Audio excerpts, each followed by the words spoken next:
जय श्री कृष्ण। एक बार कृष्ण और बलराम किसी जंगल से गुजर रहे थे। चलते चलते काफी समय बीत गया और अब सूरज भी लगभग डूबने वाला था। अंधेरे में आगे बढ़ना संभव नहीं था, इसलिए कृष्ण बोले, बलराम, हम ऐसा करते हैं कि अब सुबह होने तक यहीं ठहर जाते हैं। भोर होते ही हम अपने गंतव्य की ओर बढ़ चलेंगे। बलराम बोले, इस घने जंगल में हमें खतरा हो सकता है, सोना उचित नहीं होगा, हमें जागकर ही रात बितानी होगी।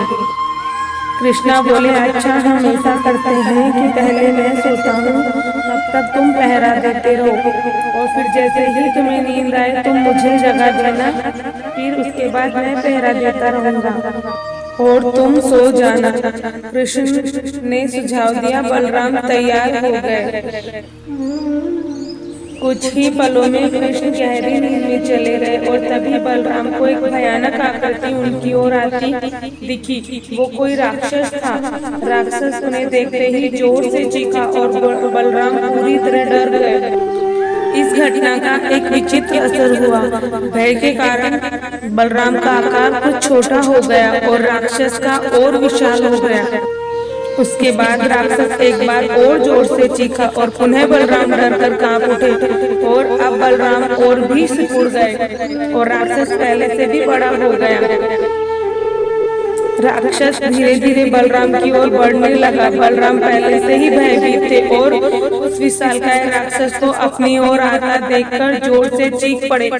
कृष्णा और चीखते ही मूर्छित होकर गिर पड़े। बलराम की आवाज सुनकर कृष्ण उठे।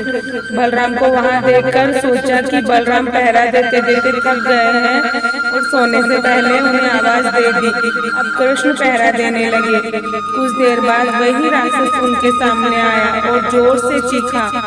कृष्ण जरा भी नहीं घबराए और बोले, बताओ, इस तरह क्यों चीख रहे हो, क्या चाहिए तुम्हें? इस बार भी कुछ विचित्र घटा। कृष्ण के साहस के कारण उनका आकार कुछ बढ़ गया और राक्षस का आकार कुछ घट गया।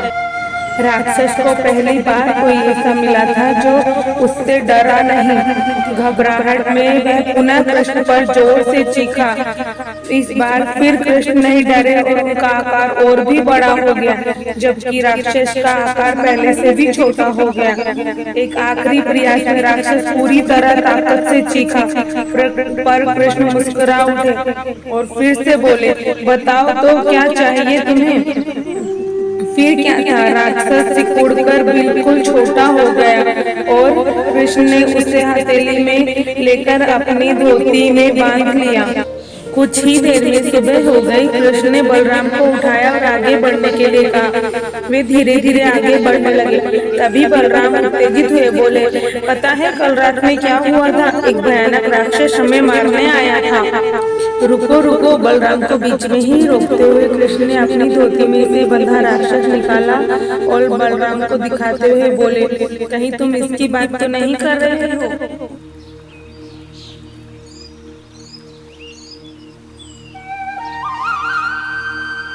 ये वही है, पर कल जब मैंने इसे देखा था तो बहुत बड़ा था, ये इतना छोटा कैसे हो गया?